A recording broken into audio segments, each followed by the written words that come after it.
Welcome to Diary of a Haygood. My name is Caitlin Haygood, and I'm here with my husband, Cameron. Hello. Today, we are going to talk about dating and being intentional while in a relationship.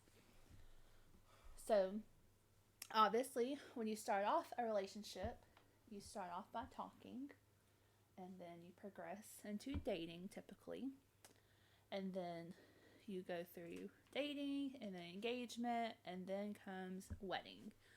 So, I think dating in itself is kind of like when you're not engaged or married. Dating, the dating process is kind of in itself self-explanatory. Um, that's during the time when you are really intentional because you want to see each other a lot. You want to spend as much time as possible together. Um, you're still trying to get to know one another. So that's like the good part. Then comes engagement, which is basically the same thing as dating. Like you're still pretty intentional, wanting to spend time together. You're excited now because you're, looking forward to your next step with each other. And so like, that's pretty smooth too. Then comes your wedding and being married, husband and wife. That's when the issues really can start to arise when it comes to dating and being intentional. Because typically, when you hear the word dating, you don't think about husbands and wives. You think about the dating process, boyfriend, girlfriend, or, you know, whatever. So, dating really boils down to being intentional with each other. But you're naturally intentional with them because you want to get to know the person. So I wouldn't say What, I when you're married? know when you're dating. Yeah, that's what I'm saying. But Like, you said dating. when you're dating, it's intentional. I'm saying when you're being married, you have to be more intentional because it's easier to go through the monotony of. That's what I'm saying. Like, dating, it's really, you don't really have much problem because you're looking to get to know the person. That's what dating is for, is to get to know the person, to have, those talks with each other, to really, like, find out more about each other. But when you become married, is when the problem arises of not being as intentional because now you're married, you're together, you typically live together if you're married, and then you stop typically dating your spouse because you're like, oh, I see them at home, we can talk at home, like, or we go to the grocery store, like, like you do like all of your, like you said, monotonous things, so you're not really being intentional on dating each other anymore. But it's important too, and that's where most people fail in the end. It's because they quit dating. They go, okay, well, we're married now. This person's not going nowhere. I don't have to worry about them. I know where they sleep at night. Mm-hmm. And I don't have to worry about it no more. So they just, and also too, people become bored, and that's where you get infidelity from, because people get bored of the monotony of your everyday life as a married couple. So they start venturing out because there's nothing They exciting. want those sparks back. They want that Yeah. excitement back. And that's where you have to date and be intentional about going on dates and things like that. And I wouldn't say that necessarily, like, because you don't have to leave your house, in my opinion. Now, this is personal opinion. For others, it may be easier, or maybe for you that it's not a date unless you leave your house.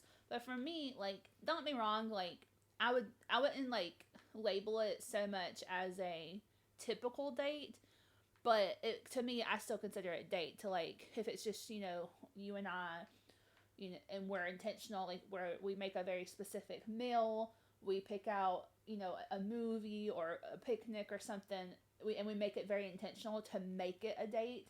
We put away technology, like, our cell phones, and we don't take work calls and etc. And we are like, okay, we're gonna have a date tonight, we're gonna talk, we're gonna really just be intentional spending time with each other. Otherwise, like, obviously going out, like going to a movie or going to dinner or an escape room or whatever it is that you like to do on your dates, then obviously, that's a date. But those are really important to do in a marriage, as well as engaged, and obviously if you're boyfriend, girlfriend, or whatever. It's really important to do as well. But I think people forget, like, we're constantly growing, we're constantly learning new things, we're constantly evolving and changing. So it doesn't matter if you've been together for 6 months or you've been together for 60 years. There's always something new to learn about each other. There's always something that may have triggered, from your childhood that your spouse doesn't know, because you've never really had, a need to think about it or talk about it or discuss it. So you could talk about that, or, like, as the world changes and, we evolve with it, well, we all have emotions and feelings and opinions, and, like, you can learn things about your spouse when it comes to that aspect. And, like, our thoughts are constantly changing, our likes and dislikes are constantly changing. Like, there's always something to learn about your spouse. Well, exactly, because, no matter how much you think you know, even if your spouse is a very open and, clear up front person, that doesn't stop them from just things happening. Things happen throughout the day that you didn't know happened. Yeah. Or you've never had a situation because you've never had children, so you don't know how they react with children.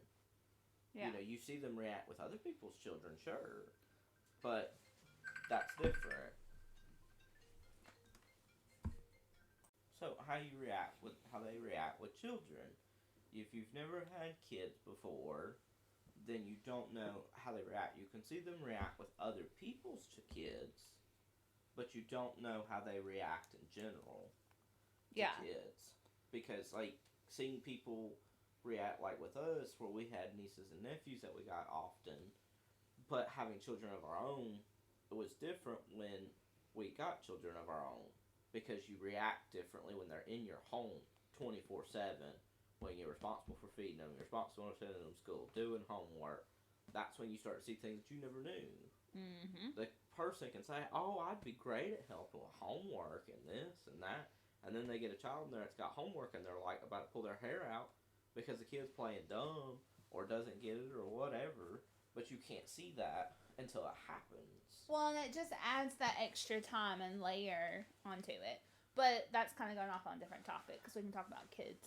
Well, yeah, things. but it's just but going back to being intentional in dating, life happens and people forget to date your spouse. And that is what causes you to lose that emotional connection. And that is what really boils down to, like, in a relationship, if you want to have a happy, healthy relationship, you have to have a good emotional connection. You have to know your spouse. You know, like, that's just super important to have a good relationship. And it's not just you being submissive to your spouse and just being a yes person. Like, you have feelings and emotions too, and it's important for both of you to be connected with one another and know each other. Like, actually know each other. Don't act like you know each other. Don't fake it till you make it. Truly get down to it and ask questions and have conversations and be intentional about getting to know your spouse. Get to know the person that you choose to be with every day. Yeah, because you have to, again, be intentional, pay attention, learn their love language. If you don't know it, figure it out. And just... And there's 5 different types of love languages.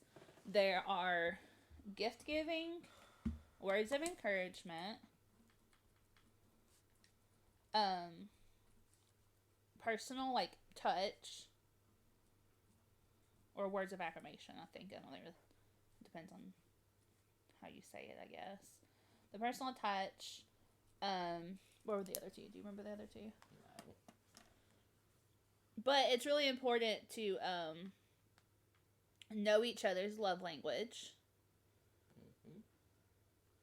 And to express the love that your spouse receives. Because that is where a lot of things get lost in translation. There's also acts of service and quality time. Like, for us personally, Cameron's number one love language, how he receives love, is by physical touch. And for me, mine are words of affirmation and acts of service. And it took us a while to fully understand, like, we were showing love the way that we receive love because that's how we knew to do it. And we weren't quite grasping each other, while we weren't feeling as much love as what we thought we were putting off. And it came down to us understanding that just because that's the way we receive love doesn't mean that's the way our spouse receives love. Yeah, and that's where you have to understand and be intentional about figuring out, whether it's through conversations or however, you got to figure out what their love language is and be intentional about knowing it and then acting on it. Yeah, and if you're not sure, like, what your love language there are tests and things that you can take online. There's free tests, and I think there's some you can pay for too. But go on there, and it doesn't take very long, maybe 5 or 10 minutes, depends on how fast you read. And each on one of your dates, you can do that. Go on there, take the test, and discuss, like, your answers, because it tells you, like, a percentage of what each of the 5 ways are, and it tells you, like, your percentage for each. And I think it gives you your top 2. But if you have a top 2, if you sometimes some people are like 70% one, and like the other ones they really don't care about. But that's a really good thing to do, like, on a date night. Be intentional, find each other's love language out, and then discuss ways that you can express to your spouse their love language. Like, for Cameron, his is physical touch. I'm not a physical touch person.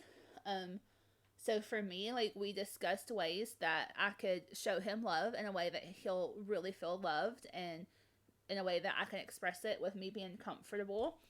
And then with him, with me being acts of service and words of affirmation, we discussed it and we did some research together, and I told him, like, what made me feel loved and how he could express it in ways that he could be intentional about.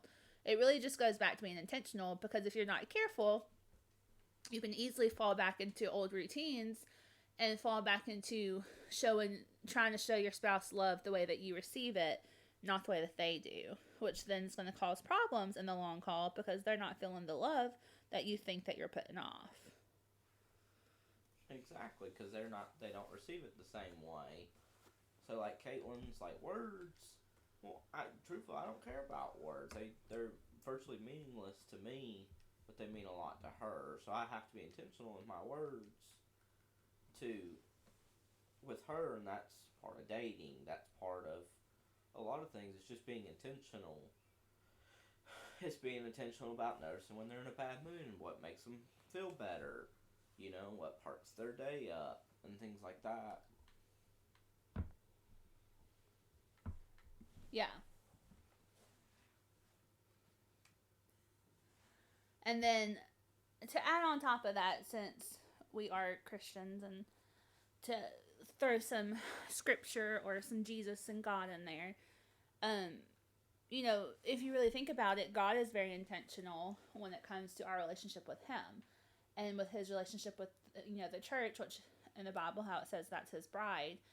And if you really want to have a good relationship, we are to model our relationship with our spouses with how God is with the church, and how intentional He is, and how much love He has for, and respect. And respect is such a good one too when it comes to being intentional and dating your spouse, because going back to dating,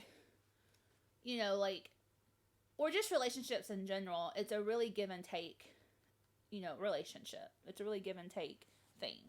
If you're going to go on a date, you really want to make it something that both of you are going to be able to get some type of enjoyment out of.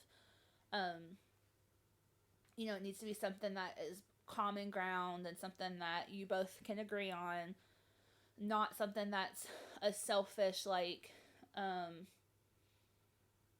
I enjoy going to get my nails done, but Cameron does not. Yeah. So that wouldn't be a very good date for us, because he's going to be in a crabby mood the whole time, while I'm trying to enjoy myself getting my toes done. So that wouldn't be a very good date. That wouldn't be us being intentional with each other and making time for one another. That's what dating is you're making time for each other, not time for you to go do what you want to do. And I think sometimes that gets lost, and people, their dates end up being something that one person really wants to do, but it has no, they didn't take any, regard to their spouse of what they may enjoy.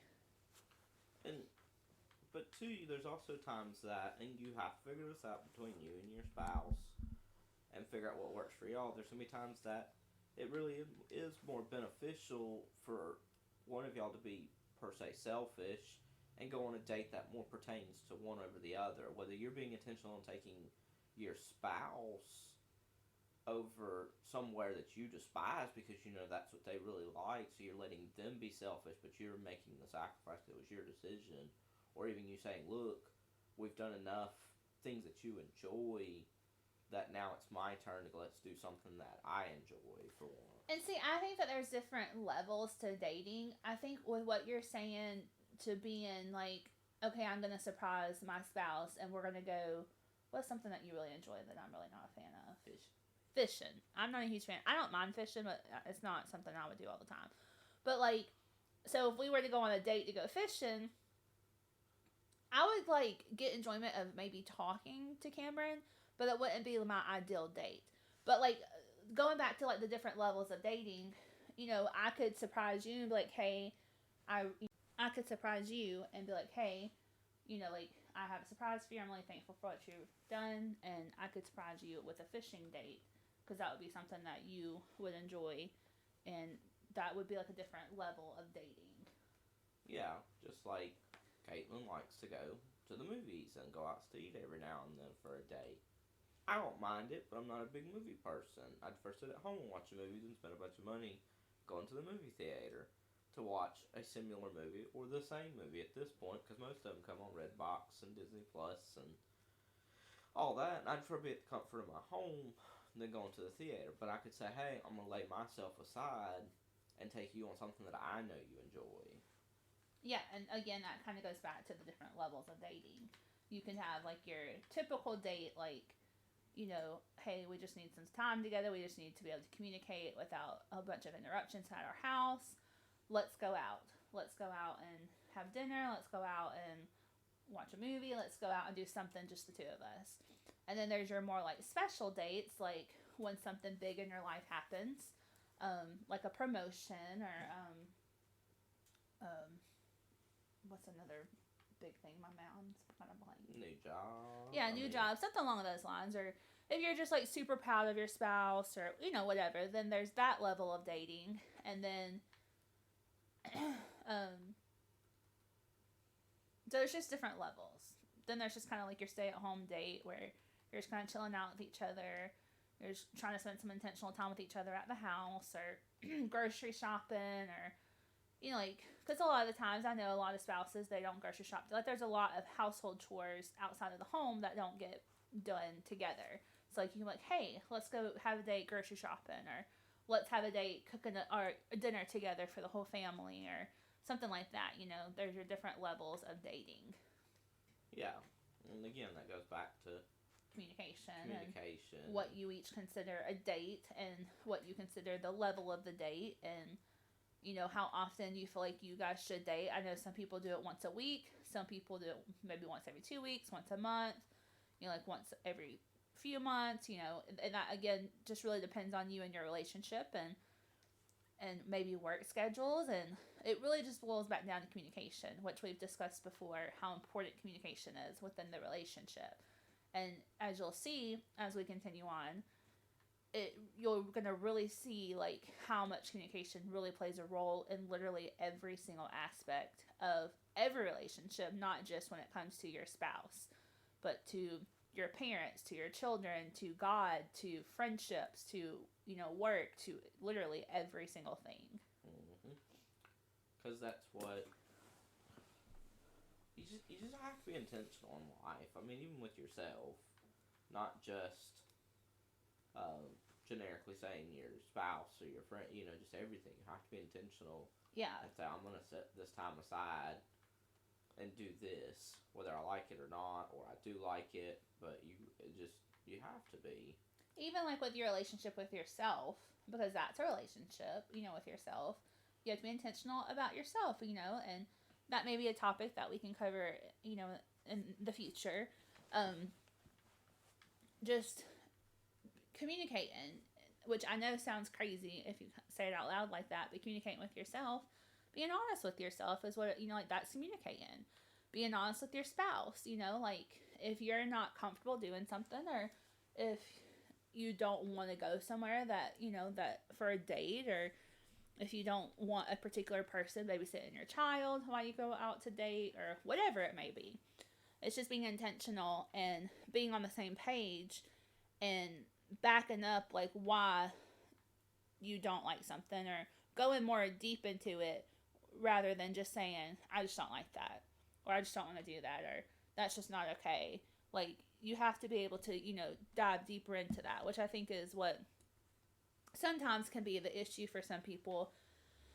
They don't want to talk deeper because it's just not what they're used to, or it makes them uncomfortable. And sometimes you have to do the things that make you uncomfortable so that you can grow and learn and become better.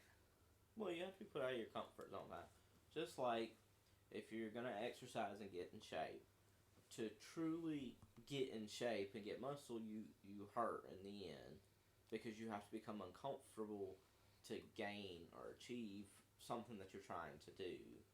And that same thing with a relationship. You end up being uncomfortable because of simple facts that come about. I mean, just simply as, I don't like this type of date, but that's what my spouse likes, so that's what I need to do. Not have to do, because you don't have to do anything, but need to do. I need to set myself aside and say, this is what I'm going to do for my spouse. Yeah. Because this is what makes them happy. But then the same thing. They should, in theory, do the same thing. It's not a one-way street. Yeah, and like, that's really, I'm glad that you pointed that out, because that's really important to remember too, is that a relationship is a give and take, but it shouldn't be one person giving and the other person constantly taking. It should be back and forth. It should be a mutual thing. And if you find that you're the only one constantly giving, well, you need to reevaluate your relationship, and you need to communicate with your partner, your spouse, that, hey, this is how I'm feeling. This is what I'm seeing. Like, I feel like I'm the one giving all the time. I don't feel like I've gotten to receive anything. And, eventually you're going to get burned out. And if you don't want that to happen, then you have to communicate that. You have to be like, hey, I really love you. I really appreciate our relationship, but I really need you to give back to me in some way. And then communicate with how that can happen, which again can go back to the 5 love languages, or it could be a whole nother aspect of maybe your partner is going through something that you weren't aware of, because sometimes that happens because they didn't communicate it with you, or maybe something happened and they haven't had the chance to be able to fully process it. And like, there's just so much that goes on behind the scenes inside of a person that you may just have no idea about. Exactly. You can't just make assumptions. Just because they're your spouse and you think you know something doesn't mean anything. Yeah. In the end. Which I think, again, goes back to being intentional and, like, learning your spouse. Learn their routines. Learn, their facial expressions. Learn their body expressions. Learn how maybe their shoulders tense up if they're mad, or if they're, stressed out. Notice maybe, like, how they move their lips if they're nervous, or maybe they shake their leg if they're uncomfortable, or like maybe when they talk, like they say like or a lot if they're in an uncomfortable position, or they're just unsure of themselves.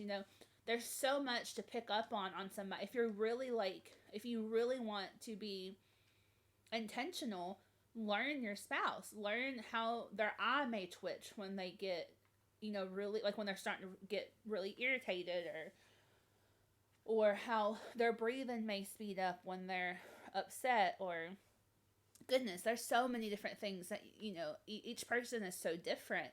And if you will just be intentional on trying to learn your spouse and what makes them tick, then it will make life easier because you're being intentional. So it will just come easier for you to pay attention to your spouse.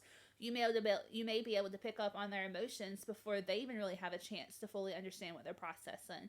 Which then, if you know, which makes you be able to process it with them, and then when they're ready to talk, or like when you approach them to talk, you're both kind of already on the same page, and you're there. Because remember, when you are in a relationship, you are team. You're a team. So you're there for each other. You're there to have each other's back. You're there to help each other process things. You're there to help carry the load. Like you're when you choose to be with somebody every single day, you're choosing to take on what they're taking on. Like you're not going to be alone anymore because you have this team player, this team member who's going to always be there with you. Yeah. Which again, that's what you have to look at is back to intention. I mean, you have to be so intentional in a relationship, otherwise, in the end, you're gonna fail. If we've talked to different couples, and a lot of them are still together. It's not that, but they say, well, so and so's not being intentional. I felt that way about Caitlin. Caitlin said that about me before. That I'm not being intentional about certain things. I'm not going out of my way, to be purposeful to say, hey, I did this just for you, not for me, for you. Because this brings me nothing in the end. Besides the fact that you're happy. That's it. That's all it does for me. And that means a lot because you have to say, okay, again, I've laid myself aside and I've said, okay, I don't know how to explain it. You've laid yourself aside and put your spouse first. Yeah. Obviously, if you're religious, Christian-wise, you put God first. But outside of that spectrum, you put your spouse first, even above your kids. And that can come up for debate a lot of times. Because there's a balance. Oh, yeah.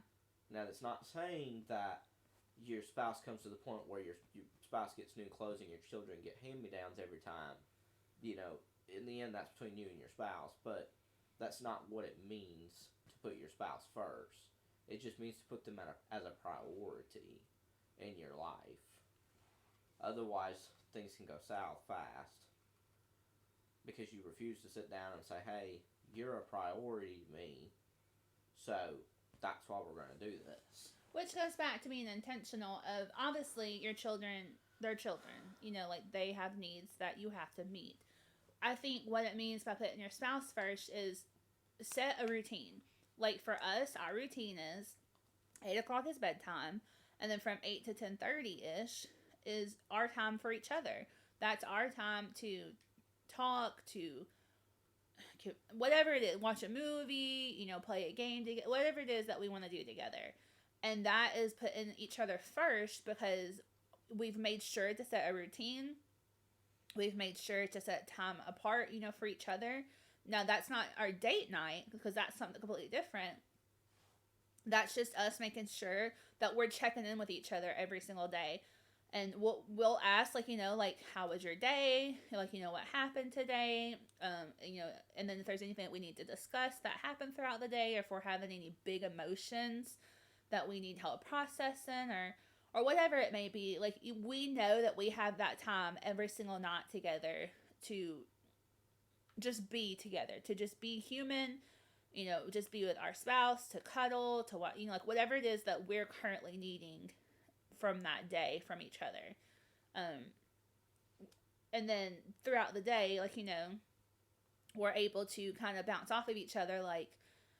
Cameron takes he's on school drop-off duty in the morning, and then, we go out throughout our day, and then we kind of swap back and forth of who picks up, and, I typically do dinner. We typically try to share the load of homework, and then we, may have a little bit of time, to have, a family time.